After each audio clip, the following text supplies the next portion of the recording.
صاحبان فکر و فہم، معزز و صد احترام سامعین، بزرگان کے سامنے لب کشائی ہمیشہ دشوار گزار رہتی ہے، لیکن بہرحال اس مختصر سے مجلس کو خطاب کرنے کا حکم ملا ہے۔ تعمیل حکم کی خاطر آپ حضرات کے سامنے چند دقیقہ حائل ہوں گا انشاءاللہ۔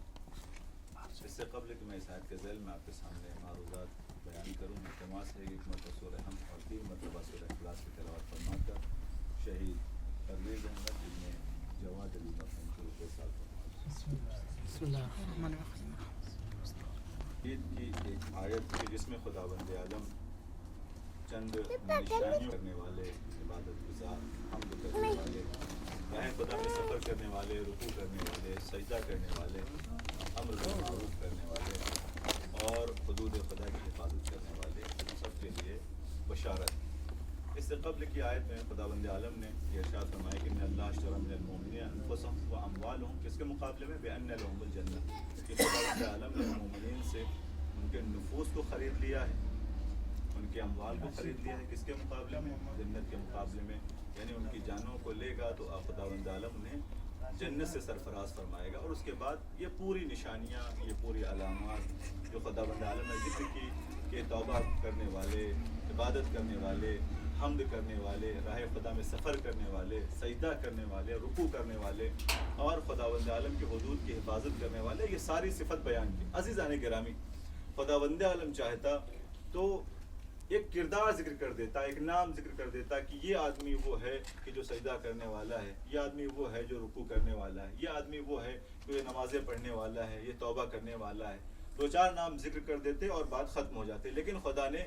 نام ذکر نہیں کیا بلکہ کردار ذکر کیے ہیں، اس لیے کہ نام تو مٹ جاتا ہے لیکن کردار باقی رہتا ہے۔ انسان ختم ہو جاتا ہے لیکن کردار لازوال رہتا ہے۔ عزیزان گرامی، یہ کردار ہی وہ شے ہے کہ جو انسان زمین کے اگر 7 تہوں کے نیچے بھی چلا جائے، خاک کے نیچے بھی چلا جائے، تب بھی اس کا کردار سر چڑھ کر بولتا ہے۔ عزیزان گرامی، اب کوئی سوال کرے، کوئی پوچھے کہ بھائی آپ یہ کس طریقے سے دعویٰ کر سکتے ہیں کہ انسان مر جاتا ہے لیکن کردار باقی رہتا ہے، تو اس کے جواب میں صرف یہی کہا جائے گا کہ خود انسان کا شعور اور اس کا وجدان اس بات کی گواہی دیتا ہے کہ انسان آنکھوں کے سامنے نہ بھی ہو تب بھی اس کا کردار آنکھوں کے سامنے رہتا ہے، اس کا کردار باقی رہتا ہے، اس کا کردار ختم ہونے والا نہیں ہے، اس لیے کہ کردار دولت کے زور پر نہیں بنائے جاتے بلکہ اپنے کردار کے زور پہ ہی تشکیل دیے جاتے ہیں۔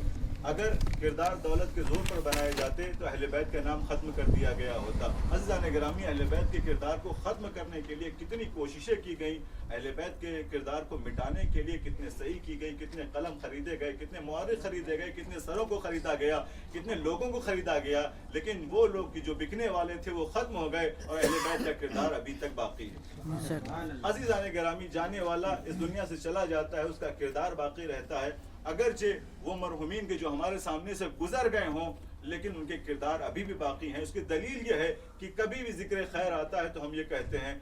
جب فرش عزا بچھایا جاتا تھا تو فلاں صاحب سب سے آگے آ کر بیٹھتے تھے،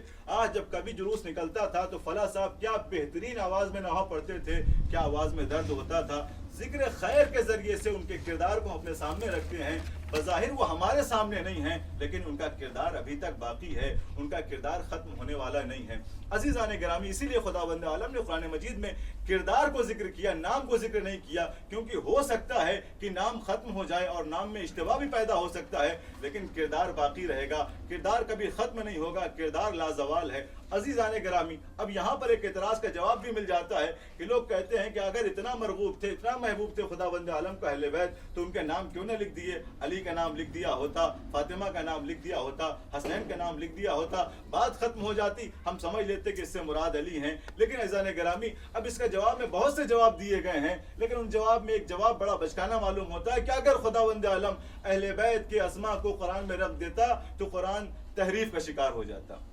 عزیزان گرامی، یہ جواب بچکانہ اس لیے معلوم ہوتا ہے کہ جہاں پہ خود قرآن میں یہ دعویٰ ہے کہ خداوند عالم خود اس کتاب کی حفاظت کرنے والا ہے، تو جس کی حفاظت کی ذمہ داری خود لے اسے کون ناپید کر سکتا ہے؟